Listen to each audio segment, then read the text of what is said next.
Você conhece o PS2? Que pergunta é essa, né, cara? Todo mundo conhece o PS2. Seja você pobre ou rico, homem ou mulher, criança ou idoso, eu tenho certeza que em algum momento da sua vida você já trombou com essa maquininha. Esse console não é apenas um dos videogames mais vendidos da história, como também um dos que mais tem jogos no seu catálogo. E ainda por cima de tudo e todos, o jogo que permanece vivo por mais tempo no mundo. Mas essa história começa muito antes do que vocês podem imaginar. No ano de 94, quando o PlayStation 1 ainda estava no auge, a senhorita Sega já planejava um irmãozinho para essa família. E eles já sabiam de antemão que esse garoto ia vir para marcar o mundo. Mas primeiro de tudo, um pouco de contexto. O PS1 teve uma vida boa, foi o primeiro console a usar CDs, gerou mais conteúdo do que o Rio gerou ladrão, e no geral a galeria da Sony passava os dias usufruindo do que era bom e mandando a Nintendo escatar sempre que possível. Mas eles sabiam que se queriam manter o pódio, eles teriam que pensar grande. Então não perderam tempo para pensar em qual seria seu próximo passo. A internet já sabia que a coisa grande vinha aí, então começaram a espalhar muitos rumores sobre qual seria o próximo sucesso da nossa guerreirinha do pedaço. Muitos achavam que a Sony era uma empresa de uma geração só e que a Nintendo iria reinar de novo em breve. Mas os mais espertos conseguiram prever algumas coisinhas certas. Alguns rumores mais populares na época foram acesso à internet, uso de DVD ao invés de CD e retrocompatibilidade com o PlayStation 1. E esse povo acabou não podendo estar mais certo. Então, chegamos nos anos 2000, o fim do mundo, a virada do milênio, o apocalipse dos computadores. E no meio de tudo isso, quem caminhava com a cabeça erguida no meio das chamas era ninguém mais ninguém menos do que o famoso PlayStation 2. E o bichinho chegou com os dois pés na porta, tá maluco? Tendo somente um dia de estreia já lucrou mais de 250 milhões. O DVD realmente foi uma carta de ouro da Sony. Ele era o único console que possuía essa função, e saía pela metade do preço de um aparelho de DVD normal.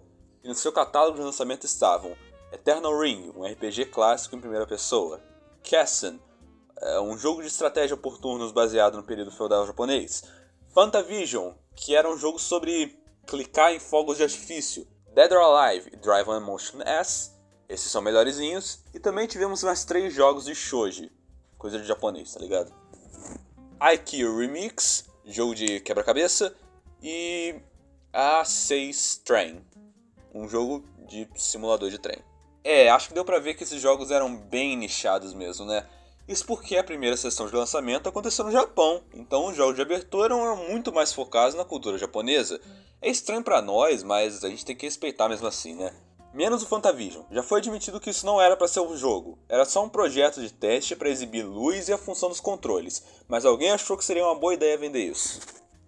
O que importa é que isso não impediu que grandes jogos fizessem seu nome nos anos posteriores. Shadow of the Colossus, God of War, GTA San Andreas, Resident Evil 4, Devil May Cry, Silent Hill, Bully e tantos outros. Uma outra coisa curiosa também foi o design. Todo mundo conhece o Fat, certo? Aquela versão gordona do console? Bem, hoje em dia começaram a circular alguns rumores de que a aparência desse console foi inspirada num prédio famoso. Mas não, esse design foi copiado na cara dura mesmo de um projeto de computador da Atari, que nunca chegou a ser lançado. Mas me falem nos comentários, vocês colocavam o PlayStation 2 deitado ou em pé? Eu sempre gostei de usar ele deitado. Mas com o lançamento desse monstrão também vieram as famosas fake news. Muitos boatos começaram a se espalhar dizendo que o Iraque pretendia usar o processador avançado do PlayStation 2 como uma arma para calcular a trajetória de seus mísseis de combate. Vários canais de notícia começaram a espalhar esse negócio, e eu não tô falando de coisinha pouca não, tô falando de BBC, CNN, o bagulho de respeito mesmo. E o cagaço do povo foi tão grande que a Sony se viu obrigada a barrar o envio do console, e a partir daí tudo foi feito com o maior do cuidado, para evitar que qualquer rumor desses voltasse a se espalhar. E sobre o rumor em si, eu acho que eu não preciso explicar que, fosse tão bom quanto fosse, o PlayStation 2 ainda não era assim muito bom para lançar mísseis. Só para deixar claro. E os problemas não pararam por aí. O fato é que todo mundo queria tirar uma lasquinha dessa tão famosa sexta geração. E nessa época, vários gigantes do mundo dos consoles começaram a surgir. De um lado do ringue estava o famoso Play, mas no canto esquerdo, a Nintendo GameCube fazia seu nome. E ainda junto com um carinha da hora, que vocês devem conhecer, chamado Xbox original. E isso porque eu ainda fiz favor de não incluir o Dreamcast nessa jogada. Afinal, ele meio que faliu só de ver a sombra do PlayStation 2. Não é à toa que a Sony nunca mais publicou um console. Foi trauma. O fato é que essa era uma batalha de gigantes e seria um milagre se o PS2 saísse vivo dessa. Eu digo que seria um milagre porque, de fato, o Xbox e o GameCube eram mais potentes que o PlayStation. O O Xbox, principalmente, era praticamente um computador gamer sem teclado. Ah, mas se o PlayStation 2 estava tão em desvantagem assim, como é que ele ainda assim conseguiu sair por cima? Ah, meus amigos, isso é um caso clássico que eu chamo de estratégia. O PlayStation 2 aproveitou o embalo do seu lançamento e teve que investir em peso no seu nome. Ele fez mais contratos de exclusividade do que artista faz pacto com Tinhoso, e quando deu pra ver, ele já era detentor de tudo quanto era pérola.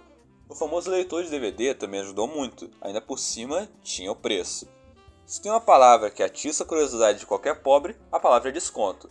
E quando a Sony ouviu que o console da Nintendo custava R$100 a menos que o seu, ela não perdeu tempo e mandou que produzisse uma versão mais leve e atualizada do console, o famoso Slim. Esse que fez tanto sucesso a ponto de gerar um efeito dominó que fez com que a empresa não conseguisse produzir cartões de memória suficientes para a velocidade com que os fãs colecionavam. Só acho que eu tenho 2. Além do que, a EA, por uma época, também fez um acordo de exclusividade com a Sony, onde seus jogos online funcionavam apenas com PlayStation. Então se você quisesse jogar o seu fifinha com os brother, é bom que você estivesse jogando pelo lado certo. E também, talvez a ajuda mais controversa que esse console teve: a pirataria. Sim, eu sei, pirataria é crime, blá blá blá blá blá, pode militar aí nos comentários à vontade, mas eu tenho certeza que o console de vocês também é desbloqueado, seu bando de hipócrita. O fato é, a facilidade de piratear os jogos do PlayStation 2 fez com que até os humildes tivessem um desse em casa. A pirataria parece ser algo que só atrapalha, mas no fundo, toda divulgação ainda é uma divulgação. E o famoso 3x10 divulgava mais que qualquer propaganda seria capaz. Ah, e por falar em propaganda, saca só essa propaganda aqui do PlayStation 2, direto dos anos 2000.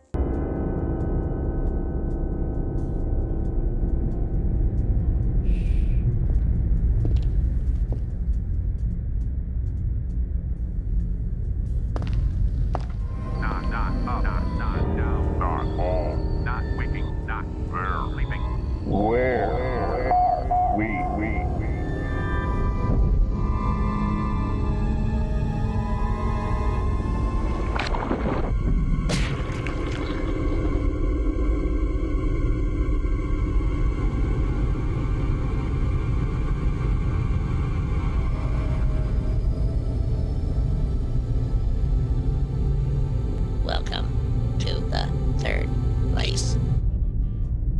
PlayStation 2! The third place! Sim, eu tô pensando a mesma coisa que você. Sony, o que caramba tinha na sua cabeça? Mas na verdade, essa foi uma técnica de marketing até que bem boa.